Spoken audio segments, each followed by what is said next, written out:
अऊज़ु बिल्लाहि मिनश शैतानिर रजीम। बिस्मिल्लाहिर रहमानिर रहीम। अस्सलातु वस्सलामु अलैका या रसूलल्लाह व अला आलिका व अस्हाबिका या हबीबल्लाह। अस्सलातु वस्सलामु अलैका या नबियल्लाह व अला आलिका व अस्हाबिका या नूरल्लाह। अल्लाह के प्यारे महबूब सल्लल्लाहु ताला अलैहि वसल्लम का फरमान आली शान है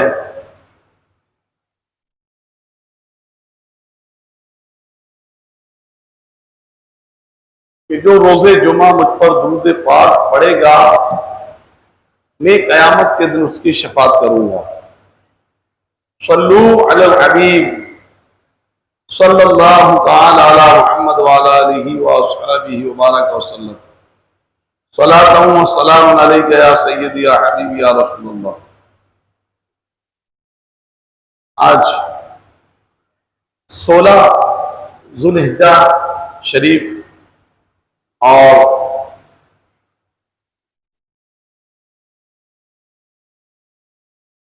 13 जून 2025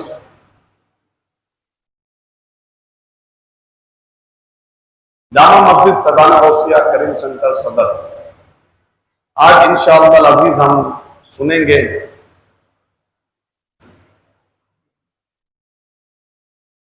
आज हम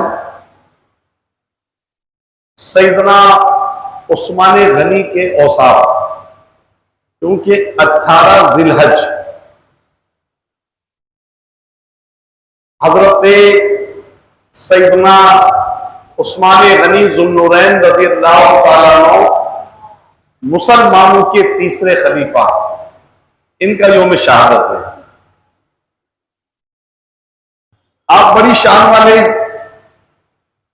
और बड़े मकाम वाले हैं। अल्लाह ने आपको बड़े मकाम अता फरमाया और बहुत फजीलत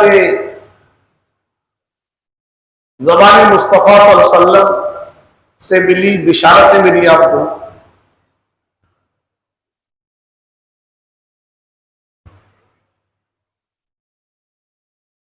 हजरत सैयदना अबू मूसा अशरी से रिवायत, वो फरमाते हैं कि मैं मदीना तैयबा के एक बाग में रसूल करीम अलैहिस्सलाम के हमरा था। एक साहिब आए और उस बाग का दरवाजा खुलवाया तो नबी करीम अलैहिस्सलाम ने फरमाया, दरवाजा खोल दो और आने वाले शख्स को जन्नत की बिशारत दो। मैंने दरवाजा खोला तो देखा कि सैयदना अबू बकर सिद्दीक हैं रज़ी अल्लाह अन्हु। मैंने उनको नबी करीम अलैहिस्सलाम के फरमान के मुताबिक जन्नत की खुशखबरी मैंने उनको नबी करीम अलैहिस्सलाम के फरमान के मुताबिक जन्नत की खुशखबरी दी कि आका करीम अलैहिस्सलाम ने तुम्हें जन्नत अता फरमाई। इस पर हजरत अबू बकर सिद्दीक रज़ियल्लाहु ताला ने खुदा का शुक्र अदा किया और उसकी हम्दो सना की। फिर एक और साहिब आए, उन्होंने दरवाजा खुलवाया तो नबी करीम अलैहिस्सलाम ने उनके बारे में भी यही फरमाया, उनके लिए भी दरवाजा खोल दो और उनको भी जन्नत की बशारत दो। तो मैंने देखा कि फारूक आजम आए, हजरत उमर बिन खत्ताब। मैंने उनको रसूलुल्लाह सल्लल्लाहु अलैहि वसल्लम की खुशखबरी से मुतल्ले किया, इतला दी। उन्होंने खुदा अज़्ज़वजल की हम्दो सना की, उसका शुक्र अदा किया। फिर एक तीसरे साहब ने दरवाजा खुलवाया, मैंने दस्तक दी, दरवाजा खोलो। तो नबी पाक अलैहिस्सलाम ने मुझसे इरशाद फरमाया, आने वाले के लिए दरवाजा खोल दो और उसे इन मुसीबतों पर जो उस शख्स को पहुंचेंगी जन्नत की खुशखबरी दो। रावी हदीस हजरत अबू मूसा अशरी रज़ियल्लाहु ताला अन्हु फरमाते हैं कि मैंने दरवाजा खोला तो देखा कि आने वाले हजरत सैयदना उस्मान गनी रज़ियल्लाहु अन्हु। मैंने उनको रसूल करीम अलैहिस्सलाम के इरशाद के मुताबिक खुशखबरी दी, यानी जन्नत की बिशारत दी। तो नबी करीम अलैहिस्सलाम के फरमान से उनको आगाह किया उन्होंने भी खुदा ताला की हम और सना की उसका शुक्र अदा किया और फरमाया यानी आने वाली मुसीबतों पर अल्लाह ताला से मदद तलब की जाती है।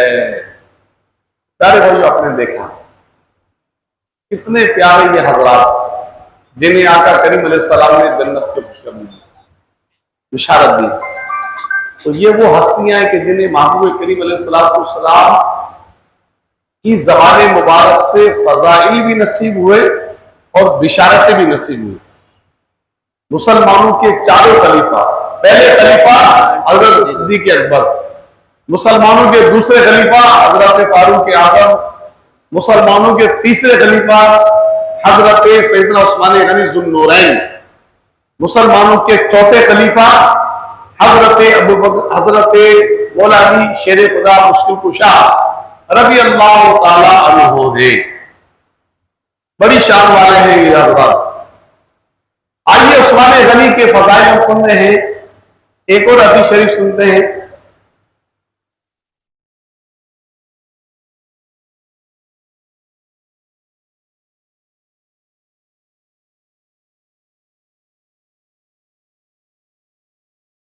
फरमाया कि मेरी उम्मत में सबसे ज्यादा हया वाले उस्मान है। तो आप ऐसे हया वाले वो है। तो एक रिवायत भी है कि आका करीम सलाम तशरीफ फरमाए लेटे हुए, तेबर शरीफ बांधा हुआ, फारूक सिद्दीक अकबर आते हैं, आप बदस्तूर लेटे रहते हैं। हजरत फारूक आजम आते हैं, तशरीफ रखते हैं बारगाह रिसालत में, आप उसमें मामूल लेते रहते हैं। हजरत उस्मान गनी आते हैं तो आप फरमाते हैं ठहरो, तो आप थोड़ा संभलते और अपना तेबन वगैरह पिंडी से जैसे नीचे करते हैं और फरमाते आ जाए बैठे। तो हजरत आयशा ने सवाल किया कि मेरे सरताज, एक हमने एक मामला देखा, हजरत उमर सिद्दीक आए, मेरे वालिद माजिद आप बदस्तूर लेटे रहे, उमर बिन खत्ताब आए, आप बदस्तूर लेटे रहे, और हजरत उस्मान आए, आपने फरमाया कि ठहरो, पहले आप थोड़े समझ ले, टेबल वगैरह सेट किया, फिर आप लेटे। तो ये सवाल किया तो आका करीम ने फरमाया, ए आयशा, क्या मैं उस शख्स से हया ना करूं जिससे फरिश्ते भी हया करते हैं। एक ये इनकी फजीलत हजरत उस्मान गनी की, माशाअल्लाह को इसका उलट ना ले कि फारूक आजम और सिद्दीक अकबर आए तो सरकार अलैहिस्सलाम लेटे रहे, क्या माशाअल्लाह वो हया वाले नहीं थे, क्यों शैतान में घुमाता है। लोग बात समझते नहीं है, उलट मतलब लोग ले लेते हैं। अल्लाह करीम हमें हदीसों के फजाइल सुनना और समझना नसीब करे, ये बरकतें हैं। प्यारे भाइयों, हजरत उस्मान गनी रज़ी अल्लाह तआला अन्हु के बेशुमार फजाइल हैं। आपके औसाफ बड़े अरफा वाला है।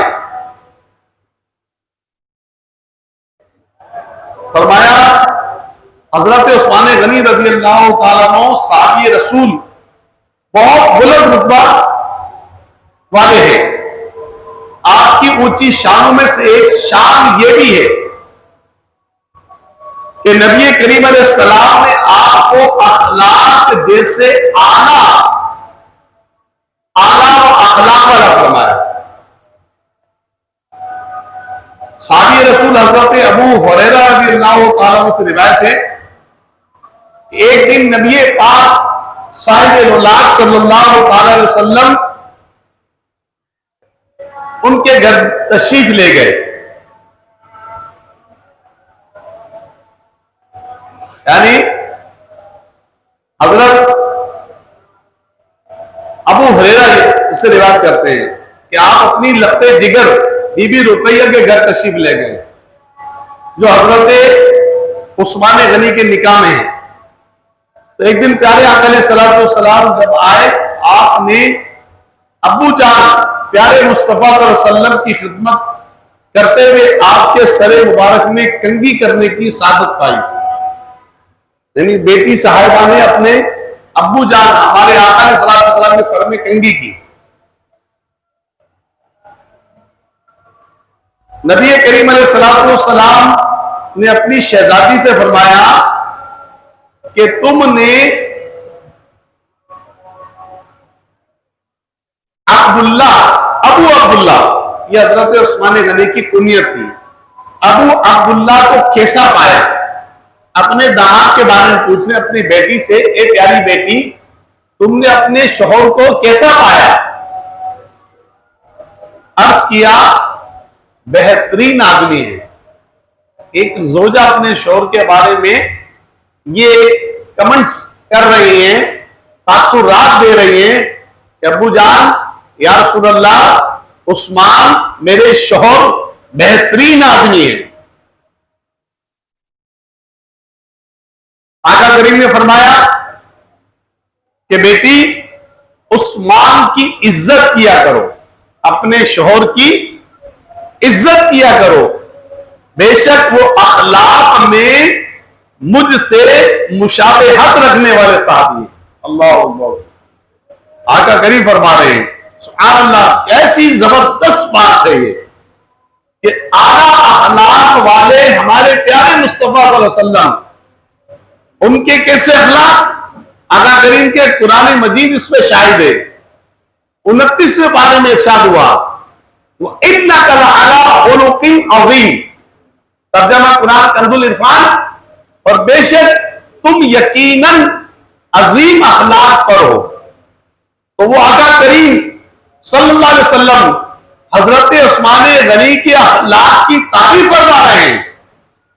इससे अंदाजा लगाइए कि हजरत उस्मान गनी रज़ी अल्लाह अन्हु के प्यारे अखलाक कितने कमाल के होंगे। तो आका करीम के हर सहाबी बाकमाल है, बड़े खूबी वाले हैं। उस्मान गनी के औसाफ की क्या बात, ये औसाफ है वस्फ की जमा। वस्फ कहते हैं कमाल को, खूबी को। तो हजरत उस्मान गनी की औसाफ बहुत है जो हमारे आका फरमा रहे हैं। एक और रिवायत सुनिए, सुभान अल्लाह। एक तो आपने ये सुन लिया कि आका करीम अलैहिस्सलाम ने फरमाया अपनी बेटी को कि बेटी उस्मान की इज्जत किया करो, यानी अपने शोहर, जहां शोहर मुराद, इज्जत किया करो। और बीवी ने भी, जब आका करीम ने पहला सवाल फरमाया कि तुमने उस्मान को कैसा पाया, तो हजरत उस्मान गनी का किरदार, अखलाक इतने आला, एक औरत ये जवाब दे रही है एक भी साहबजादी आका करीम की, या रसूलल्लाह बेहतरीन आदमी है। तो शौहर को ऐसा ही होना चाहिए। जितने अच्छे अखलाक होंगे वो अल्लाह के लिए अच्छे अंदाज में बीवी से, बच्चों से, रिश्तेदारों से मिले। वो ना अपने पैसे पे भूले, ना अपने माल पे, ना अपने ओहदे पर, ना मनसब पर भूले, बल्कि अल्लाह के लिए, अल्लाह के बंदों से मोहब्बत करे। हजरत उस्मान गनी के पास किस चीज की कमी थी? अल्लाह का दिया बहुत कुछ था, लेकिन आप बड़े अच्छे अखलाक वाले थे। एक इंसान की जिंदगी पर ना उसके अखलाक के असरात होते हैं। उसके अंदाजे गुफ्तगू से पता चल जाता है कि इसकी तरबियत कैसी है, ये बाहर कैसा है, घर में कैसा है, दोस्तों में कैसा है, अरे बीवी के साथ कैसा है, बीवी के साथ कैसा है। बसा औकात बीवी इज्जत रखने के लिए बहुत सारी बातें शोहर की छुपा देती है कि मेरे शोहर की इज्जत रहे, लेकिन शोहर को सोचना चाहिए कि मुझे कैसा होना चाहिए, मुझे अपने बीवी के साथ कैसा हूं, अपने घर वालों के साथ कैसा हूं, पड़ोसियों के साथ कैसा हूं, दोस्तों में कैसा हूं, ससुराल वालों के साथ कैसा हूं। जरा सी बात पर तीख पा हो जाते हैं, सीख पा हो जाते हैं। भाई दमाद है, जरा सी ससुराल वालों की बात गलत लगी, दमाद साहब को गुस्सा आ गया कि मेरी तो इज्जत नहीं है। अरे क्या हो गया, ऐसा नहीं। आइए एक और बड़ी प्यारी बात हजरत उस्मान गनी। हजरत जाबिर बिन अब्दुल्ला से, अब्दुल्ला रज़ियल्लाहु अन्हु जो मशहूर सहाबी हैं, जन्नती सहाबी, आप इस हदीस के रावी है, कहते हैं रसूलुल्लाह सल्लल्लाहु अलैहि वसल्लम ने फरमाया कि उस्मान को मेरे पड़ोस में रहने की सादत मिली। हजरत उस्मान गनी मेरे पड़ोस में मेरे साथ रहे, पड़ोस में मेरे रहे, मेरे पड़ोसी थे। 40 दिन और 40 रातें उस्मान मेरे पड़ोस में इन्होंने गुजारी, हजरत उस्मान ने। आका करीम फरमा रहे इस दौरान मैंने उसकी जानिब से पानी गिरने की भी आवाज नहीं सुनी। अल्लाह अकबर। यानी जिससे शौर हो, यानी एक तो हजरत उस्मान गनी के मेरे पड़ोस में मेरे महबूब हैं, मेरे आका हैं, मुझे ये एहसास होना चाहिए कि मेरे आका इमामुल अंबिया के पड़ोस में मुझे रहने की सादत नसीब हुई है, तो मुझे हर लिहाज, हर चीज का ख्याल करना है। ये वो ख्याल करते हैं, हर चीज का ख्याल करते हैं, लेकिन आका करीम इनकी तारीफ फरमा रहे हैं कि 40 रातें उस्मान मेरे पड़ोस में रहे, 40 दिन रहे, कभी मैंने पानी गिरने की आवाज तक नहीं सुनी।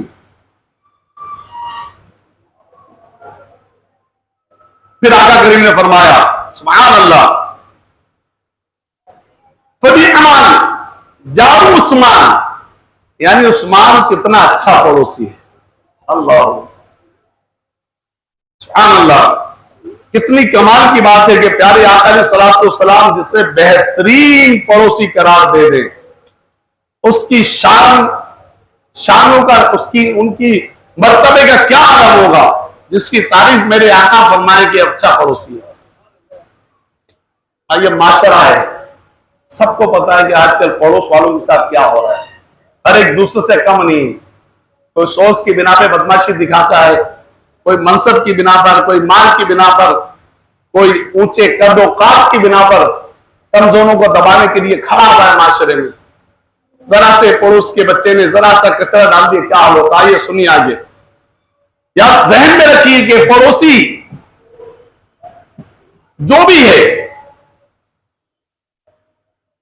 पड़ोसी जो भी है, वो चाहे हमारे किरदार का मियार है या नहीं है, हमारे मुताबिक बाजार में लोग हमें अदब से सलाम करें या ना करें, महफिल में नुमाया रखे या ना रखे, हमें इज्जत दें, सर आंखों पर बिठाएं, तो ये हमारा अच्छा होने की सुध नहीं है। यानी कि कोई हम अच्छा दे रहा है, हमें इज्जत दे रहा है, सब कुछ दे रहा है, हमारी इज्जत कर रहा है बाहर, हाँ ये सारे मामला चल रहे, और हमारी हमारे अच्छे होने की मियाद नहीं है, सनद नहीं है कि मैं अच्छा हूं।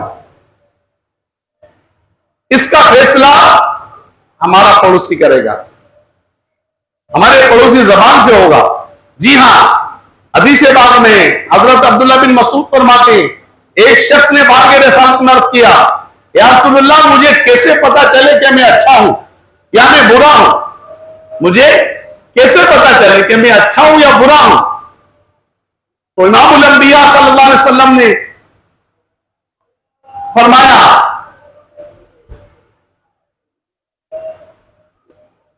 कि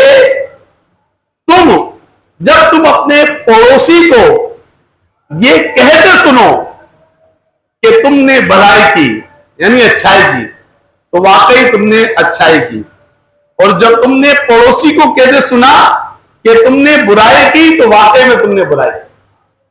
यानी पड़ोसी ने कह दिया कि अच्छा आदमी है, तो तुम अच्छे आदमी हो गए। पड़ोसी ने कह दिया कि यार ये बड़ा शरारती आदमी, बहुत तकलीफ पहुंचाता है, आप ताज्जुद गुजार भी हैं, कुरान भी महीने में खत्म कर लेते हैं, 5 वक्त के नमाजी भी हैं, पिछले साल हज भी आपने कर लिया, उम्रे पे भी चले जाते हैं, बेवाओं की शादी भी करा देते हैं, सब कर लेते हैं, लेकिन आपकी जबान से, आपकी शरारतों से आपके पड़ोसी अगर परेशान है तो समझो आप बुरे हैं। बस एक मियार बता दिया,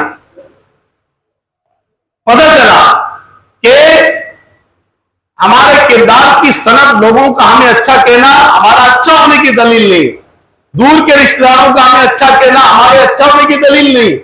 अच्छा होने की दलील क्या है, हमारा पड़ोसी हमें अच्छा कहे। अब हमें गौर करना चाहिए कि मेरे जैसे गुनाहगार शख्स का पड़ोसी जो खुद भी एक आम आदमी है, वो अगर मेरी अच्छाई बयान करे तो मैं अच्छा करा पाऊंगा। जरा सोचिए कि हमारे आका करीम अलैहिस्सलाम जिनकी हर बात वही ये खुदा है, सल्लल्लाहु अलैहि वसल्लम जिसकी अच्छाई की गवाही दे, उस शख्स का अच्छाई का आलम क्या होगा। कि उस्मान अच्छा पड़ोसी है, उस्मान अच्छा पड़ोसी है। ये सनद हजरत उस्मान गनी रज़ी अल्लाह तआला अन्हु की नेक सीरत, सीधे रास्ते पर चलने की। सुभान अल्लाह। भाई हमसे उससे हमें भी, इससे हमें भी सबक सीखना चाहिए। हम गौर करें कि क्या हम भी अच्छे पड़ोसी हैं, क्या हमारी हरकतों से हमारा पड़ोसी तंग तो नहीं, घर में शोर शराबा करके पड़ोसी की नींद तो खराब नहीं करते, पड़ोसी के बच्चों को तकलीफ तो नहीं पहुंचाते, उसके साथ अच्छा सुलूक करते हैं, पड़ोसी की खैरख्वाही करते हैं, खुशी गमी में उसका साथ देते हैं। ये सोचने की बातें, इनका हमने ख्याल रखना है। अल्लाह पाक के प्यारे महबूब अलैहिस्सलाम ने तीन बार अल्लाह की कसम खा के फरमाया, कसम उठाई और फरमाया वलिल्लाहि ला युमिनु, अल्लाह पाक की कसम वो मोमिन नहीं हो सकता। वल्लाहि वल्लाहु ला युमिन, वो मोमिन नहीं हो सकता। वल्लाहि ला युमिन, वो मोमिन नहीं हो सकता, वो मोमिन नहीं हो सकता। तो सहाबा कराम ने अर्ज किया, या रसूलल्लाह कौन मोमिन नहीं हो सकता। इरशाद फरमाया, वो जिसका पड़ोसी उसके शर से महफूज ना हो। अल्लाह करीम हमें अच्छा कर दे बस। हजरत उस्मान गनी रज़ी अल्लाह तआला अन्हु की सीरत, आपके औसाफ में एक वस्फ ये था, एक कमाल ये था कि आप पड़ोसियों के साथ बड़ा अच्छा सलूक करते थे। दूसरा वस्फ ये था कि आप यतीमों का बड़ा ख्याल करते थे, यतीमों का बहुत ख्याल करते थे। हजरत अबू सईद खुदरी फरमाते हैं, ये भी साहबी रसूल हैं, एक यतीम बच्चा था, हजरत उस्मान गनी उसकी किफालत फरमाते। और आपकी आदत मुबारक थी कि आपके खानदान में जो भी बच्चा यतीम हो जाता, उन सबको अपनी जिम्मेदारी में ले लेते, अपनी किफालत में ले लेते। जब हजरत उस्मान गनी खलीफा बने तो जो एक बच्चा यतीम आपकी किफालत में था, जब आप खलीफा बने, अमीरुल मोमिनीन बने, तो वो एक यतीम बच्चा, उसने अर्ज किया कि हुजूर आप खलीफा हैं तो मुझे भी कोई ओहदा दे दीजिए। उस यतीम बच्चे ने कहा, आपने फरमाया कि बेटा आप खाने पीने वगैरह अखराजात की जरूरत है आपको, तो मैं आपकी किफायत करूंगा, औहदे की तलब मत रखो। लड़का कहने लगा, बस फिर मुझे इजाजत दे दीजिए, मैं खुद ही कमाया करूं और खा लिया करूं। हजरत उस्मान गनी रज़ियल्लाहु ताला अन्हु ने कमाल देखी आपका, फरमाते हैं कि आपने उस यतीम लड़के को काफी सारा साजो सामान दिया और फरमाया कि बेटा जा, तुम जहां जाना चाहते हो तुम आजाद हो। उस बच्चे की कैसी परवरिश, प्यारे भाइयों कैसी शान है। पूरे खानदान में दूर और नजदीक के रिश्तेदारों में जहां भी यतीम बच्चे होते, हजरत उस्मान गनी उन सबको अपनी परवरिश में ले लेते। और फिर यतीम के साथ भलाई देखिए कैसी फरमाई। वो लड़का अभी बड़ा नहीं हुआ था, मगर वो अपने पैरों पर खड़ा होना चाहता था, खुद कमाना खाना चाहता था। हजरत उस्मान गनी ने उस पर पाबंदियां नहीं लगाई, बल्कि उस यतीम बच्चे को बहुत सारो साजा सामान अता फरमाया और उसको अपना काम काज शुरू करा दिया।